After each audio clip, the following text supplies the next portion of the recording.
Oh, easy going. Good lad. He's quite frisky. There you go.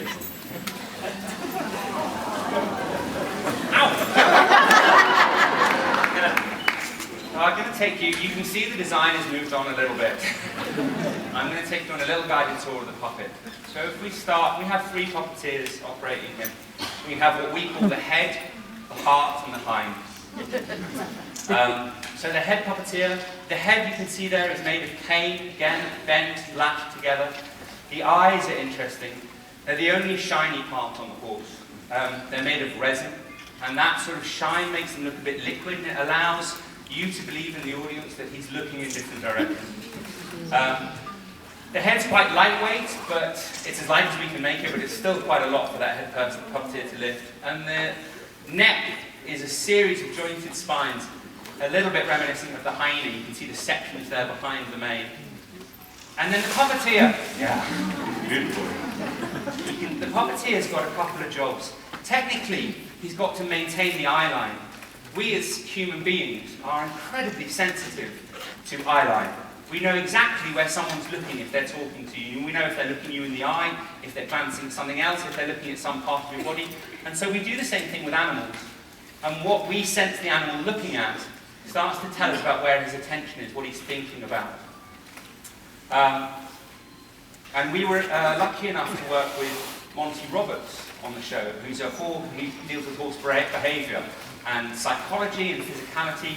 And one of the things that we learned very early from Monty is that horses don't enjoy being looked at straight on. Because we have eyes facing forward in our heads, like predatory animals. So if I start to look at him front on like this, it starts to make him uncomfortable. But if I turn away, then he starts to feel much more comfortable with my presence.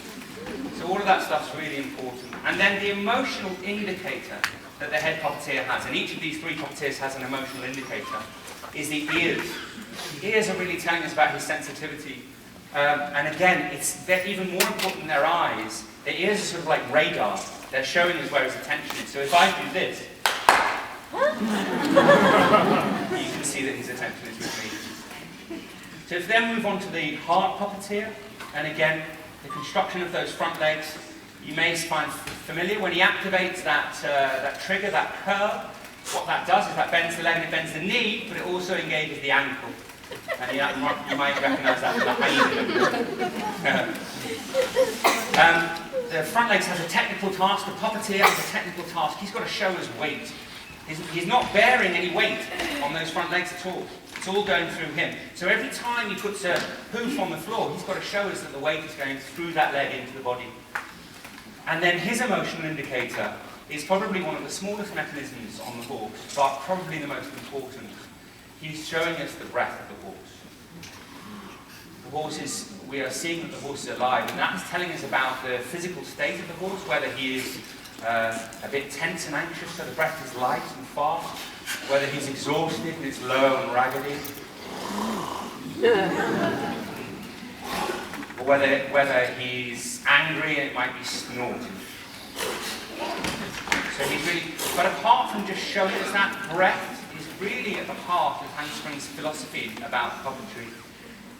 Basil is fond of reminding me, what's the difference between an actor and a puppet on stage? An actor, he would suggest, walks on stage and their first port of business is to tell us about the character and start to tell us about the story. A puppet walks on stage and the puppet's first point of business is to be alive. Because it has the possibility not to be alive. And the breath shows us that he's alive. If the guys jump out, if our puppeteers jump out of the horse right now, it would collapse and die. And so it's constantly, the puppet is struggling to exist, to be alive on stage. And I believe that it's that fragility, that potential, the potential for life all the time, that makes us engage so strongly with the puppet. People often ask me, why do you think people respond so emotionally to what they're seeing in War Horse? And I think it's that when you put a puppet on stage, there's a sort of subliminal, unconscious pact that we're making with you, the audience. We're saying, do you want to play? Do you remember when you were young and we used to play with things together and we would agree that they were alive? And so whether you're conscious of it or not, we're inviting the audience to go to a place where they're much more emotionally available, and that in their imaginations, anything is possible. That's my idea. So we come to the hind.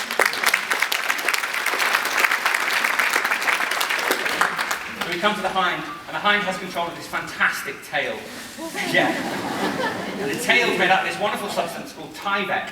And we looked for a lot of the mane as well. It moves really nicely through the air. Originally we were using this foam substance which had the same effect. It moved gorgeously when you flicked it, but it was highly flammable. Tried to move on from that. The exciting job also that the hind's got is he gets to show us that he's got the weight and the power, all that power on those back legs. So when the horse is about to run, he dips in and we see that muscle engage. But he also gets to be in control of the gait of the horse. Because the puppeteer in the front legs, he can't look back, he's strapped in, so he can't see what's happening. That means he has to decide which direction they're going in. They have to make it look like it was the decision was coming from the hind. And it also means when he goes into a walk, Joey, if he walks, he's walking in a 4 count. 1, 2, 3, 4. 1, 2, 3, 4. 1. And then if he shifts up into a trot, it's only the hind that knows that coming, and that's a 2 count. 1, 2, 1, 2. And the hind has to be in control of that. And again, if he shifts up into a gallop, then we're back into a faster 4 count. 1, 2, 3, 4. 1, 2, 3, 4.